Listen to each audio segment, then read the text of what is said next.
Magandang araw po sa inyong lahat mga kababayan at welcome back dito po sa ating munting channel Pinas News Review, kung saan nare-reviewin po natin ang mga mahalagang balita dito sa Pilipinas.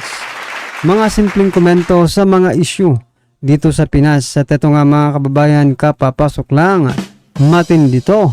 Lahat nagulat, PBBM nagulantang sa matinding ginawa ni BP Sara.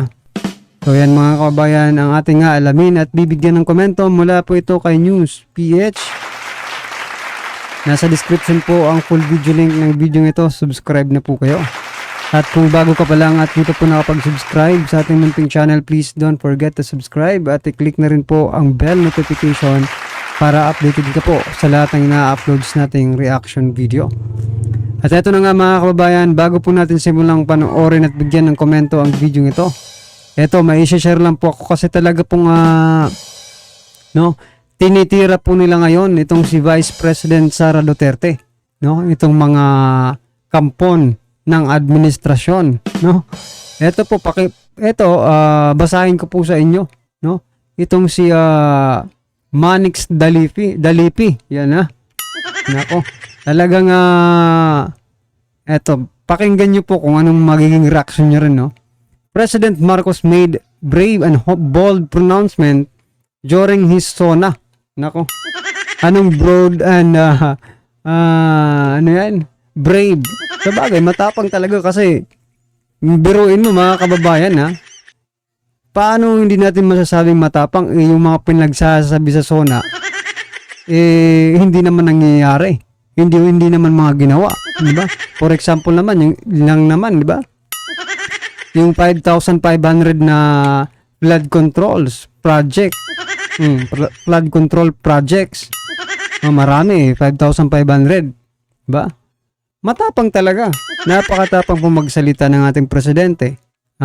Pero kulang naman, sa pinapakitang mga ebidensya. Diba? Dapat nung sinabi niyang 5,500, eto, mga pictures, diba?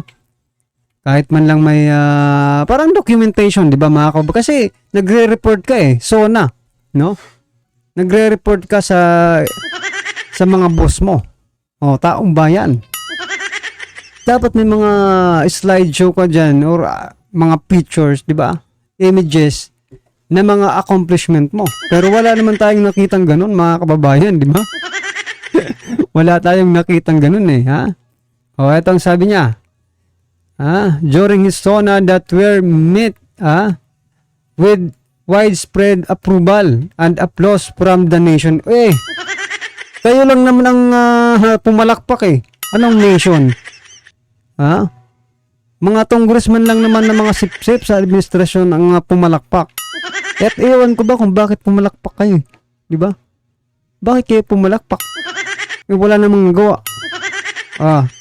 Yet the Vice President's utter silence in these crucial issues raises questions about the loyalty to the country.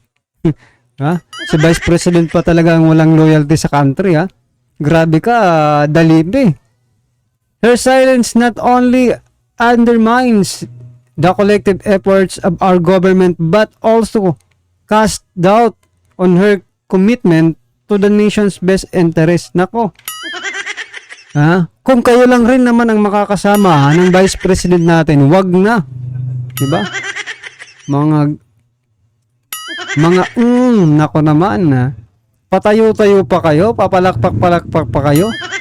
Dinaanan lang tayo ni Karina.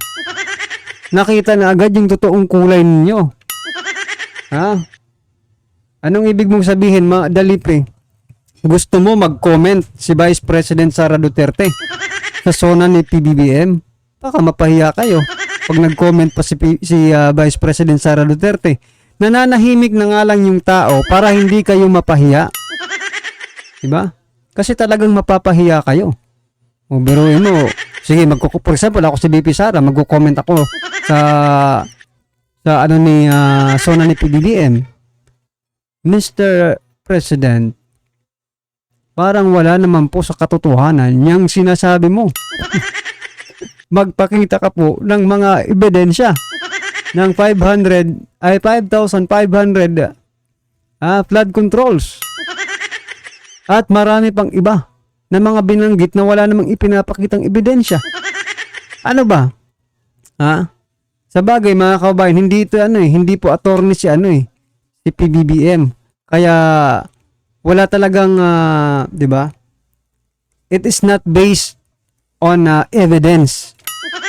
Ano ba ang base ni PBBM, mga kababayan? Hindi po natin malaman, 'di ba? Hindi po natin malaman kasi wala eh. Ha? Panaginip lang ang lahat, mga kababayan. Yan po ang gustong iparating sa atin ni Manix Dalipi na mag-comment naman si BP Sara patungkol po dito sa SONA. Huwag na Dalipi, mapapahiya lang kayo. Diba? Eto pa. Hindi lang po si Dalipi, mga kababayan, ang Eto pa yung paborito natin, si Representative Edsel Lagman. Nako, palakpakan ha. Ito matindi. Sabi dito ni Edsel Lagman, mga kababayan, Vice President Sara Duterte left hundreds of thousands of Filipinos in agony and despair due to the onslaught of Super Typhoon Karina as she flew with her family to Germany. Naku naman to si last Wednesday for the parent vacation. No? Yan, hindi ito updated sa mga nangyayari sa ating bansa, mga kababayan. Aprobado ng Pangulo yun eh. Matagal na yun eh. 'Di ba? Anong pinabayaan? Parang lumalabas nito, pinabayaan ni Vice President Sara Duterte yung taong bayan. Ba, parang pinalalabas dito ni Lagman, parang kasalanan pa ni BP Sara. No? Na magkaganito.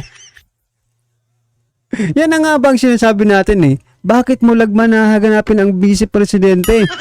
Ha? Wala na ba ang Presidente at hinahanap mo ang Vice President? Wala ka bang tiwala sa Presidente kaya hinahanap mo sa Vice Presidente? Hindi mo lang alam, Lagman. No? Naka-ready na po yung mga relief goods, no? Ng Office of the Vice President. Naunahan na po kayo. Kasi, mga kababayan, na-forecast naman po yung yung bagyo. Kaya nakapaghanda po ang Office of the Vice President. Handang-handa po sila for your information, Lagman. No? Kayo kasi, hindi na lang ikaw, Lagman, kayong lahat. Naghahanda lang kayo pag nandyan na yung bagyo. Instead, forecasted naman di ba? Malayo ba yung bagyo? Sinasabihan na ng Pag-asa. Ito, may bagyong darating, malaki ito. Anong ginawa nyo? Pabanjing-banjing kayo sa SONA. Yan tuloy. Anong masasabi mo dyan, Lagman, ha? Grabe ka. Hinahanap mo ang Vice Presidente na may Presidente pa naman tayo. Baka ayaw mo na sa Presidente mo. Gumawa ka ng resolution dyan for impeachment. Kung ayaw mo na. Hinahanap mo na kasi si Vice Presidente. Miss mo na agad? Diba? Sa ito pa sabi niya, her lack of empathy and concern is appalling as Metro Manila and many parts of the country are reeling in the state of emergency. Talaga. Napakarami nyo dito. Hoy. First time pa nga lang lumipad ni BP Sara pa ibang bansa. 'Di ba?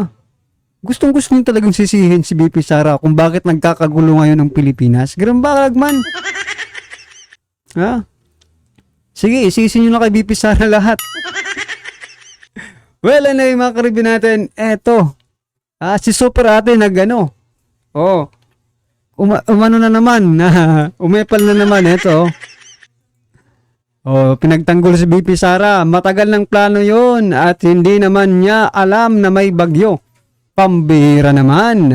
Nakita naman natin ang unang umaksyon ang Office of the Vice President. Sa totoo lang, nagkalat na yung mga naka-preposition na pagkain, gamot, damit, ikinalat na sa iba't ibang lugar. Palagay ko, talagang pakatuktok naman sila. Pakatutok. Nakatutok naman sila. Yan po ang pagtatanggol ni Senator Amy Marcos kay Vice President Sara Duterte. Aba, hanggang ngayon ha, talagang pinanindigan pa rin ni Senator Amy Marcos yung kanyang pagtatanggol sa mga Duterte. Ha? Pero alam na mga kababayan, re-election is to eh. Ha? Tatakbo itong senador pero ewan ko sa inyo kung approve or enedoro sa inyo. Kayo po ang makakalam yan, mga ka-review natin ha. Yan, patuloy pa rin po siya sa pagtatanggol sa mga Duterte. Lalo na po kay Vice President Sara Duterte. Kayo na lang po ang kumilatis. Ha? Kay Senator Amy Marcos. Yan, eto na mga ka-review natin. Sama-sama at sabay-sabay po natin pakinggan. Panoorin at bigyan ng komento ang video nito. Eto na po. Yun pong paglipad ng pamilya ni BP Sara papunta ng Germany ngayong araw. No? Kaya napilitan na rin ako. Gusto kong itulog lang to at kumbaga, yung makiramay sana tayo sa mga nababaha. Hindi muna ako bibira. Kaya lang, grabe po paninira. Kung kailan daw mayroong baha, tsaka aalis. No? Kinakailangan po nating ipaliwanag sa mga ungas na to. Hindi naman para sa kanila. Para sa atin, baka madala kayo ng mga yan. Okay. Na si BP Sara, alam po ninyo, dalawang magkasunod na balita, 75 police escort, police security group. Na, tapos meron pa ako na yung 41 na BP security group. Pinabalik na rin. So ang biglaan 'di ba? Ngayon lang lahat nagaganap 'yan. Mag-a-assign kay BP Sara ng mga security, no? Malamang bagong mukha lahat yan. Bagong mukha lahat. Okay.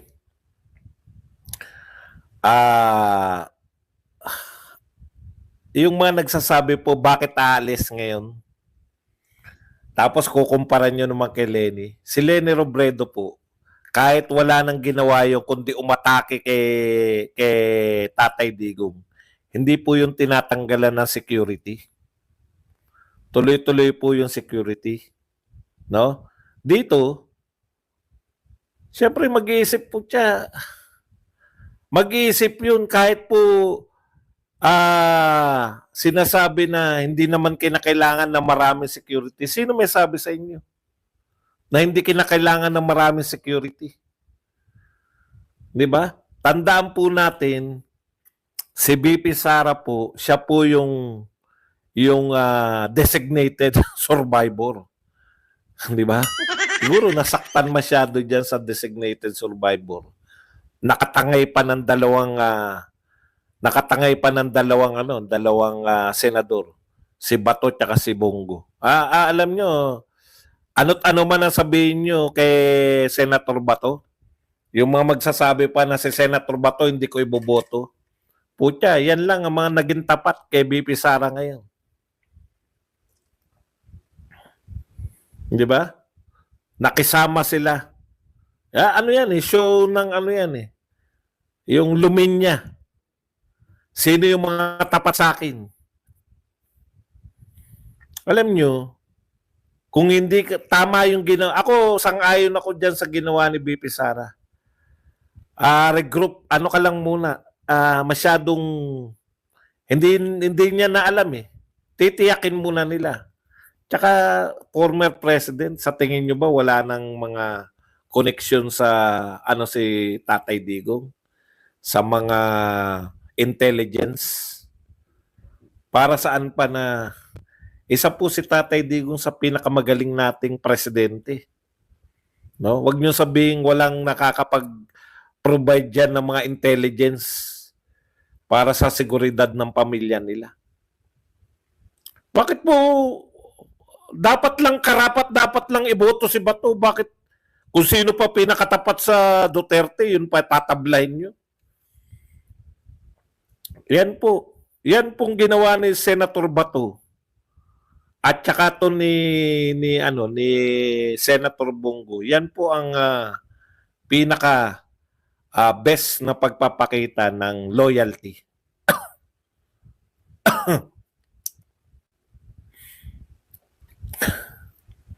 Okay.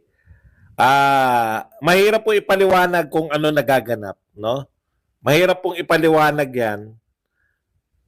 Hindi rin natin alam, pero ang pinakamaganda ngayon, kaya ako nag-live rin, para magtiwala lang po tayo sa mga Duterte, alam po nila yung ginagawa nila. Yung pag-alis po ni BP Sara, hindi po kahulugan niya na kung kailan bumabagyo tsaka umalis. Isipin niyo po, tinanggalan ng mga security, tinanggalan ng BP ng Vice President Security Group, tapos tinanggalan siya ng 75 na police security.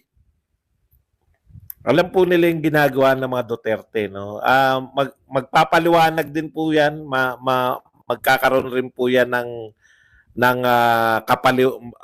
maliliwanagan din po tayo ng mga pangyayari niyan. Ang best po ngayon, suportahan lang po natin, no? Suportahan lang po natin yung ng yung mga hakbang ngayon ng mga Duterte. Kailangan po nila na suporta natin. Sasagot po tayo dito sa mga bumibira na kung kailan naman. Bakit? Yan bang mga sinasabi ninyo kayang isiguridad si BP Sara?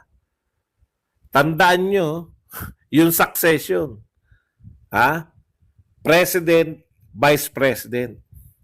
Meron pang isa, oh. Kung ako kay Chis, tutula-tula ka dyan. Dagdagan mo rin security mo. Di ba? Mahirap na. Uso nakita ko yung kay Trump Ganun lang pala, no? Pag pinagkaisahan ka. Tignan niyo yun. Yun yung Secret Service. Yun yung hindi si Trump yung nagsisecure sa kanyang sarili. So yan mga kababayan, ano po inyong masasabi? Opinion patungkol po sa video ito, i-comment lang po sa baba. Para at least alam po natin mga kababayan ng inyong reaksyon patungkol po dito.